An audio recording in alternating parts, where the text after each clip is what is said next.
आपल्या शरीरातला सगळ्यात मोठा इन्फ्लेमेटरी ऑर्गन कोणता असेल तर तो आहे आपल्या पोटावरती वाढत चाललेली चरबी. त्यालाच आपण व्हिसरल फॅट असं देखील म्हणतो.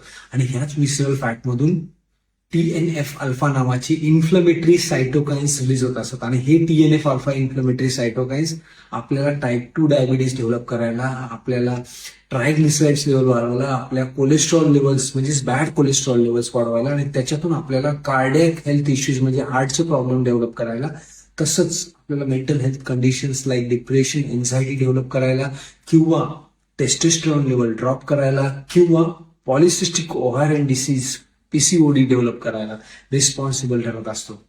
त्याचमुळं आपल्या शरीरातली चरबी हे पोटावर तर वाढत चाललेलं फॅट कंट्रोल त्याला कसं कमी करायचं आणि त्याच्यातून हे रिलीज होत असणारे इन्फ्लेमेटरी सायटोकाइन्सचे प्रमाण कमी कसं करायचं आणि त्याच्यातून आपल्या शरीरातलं हे इन्फ्लमेशन कमी कसं करायचं हे आपल्याला बघणं गरजेचं आहे.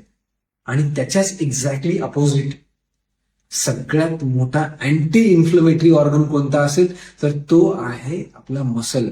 हा जो मसल आहे आणि वाढत चाललेला मसल मास आपल्याला डेव्हलप झालेला टाईप 2 डायबिटीज किंवा वाढत चाललेल्या बॅड कोलेस्ट्रॉल लेवल्स किंवा पुढे जाऊन डेव्हलप होणारा हार्टचा प्रॉब्लेम किंवा मेंटल हेल्थ कंडिशन्स, डिप्रेशन असेल, एन्झायटी असेल किंवा PCOD किंवा कमी झालेल्या टेस्टोस्टेरॉन, या सगळ्या गोष्टींना ठीक करायला हा वाढत चाललेला मसल मास डेफिनेटली आपल्याला मदत करू शकतो. त्यामुळं आपल्या पोटावरची चरबी कमी करणं आणि मसल मास वाढवणं हे सगळ्यात प्रायमरी फोकस असलं पाहिजे.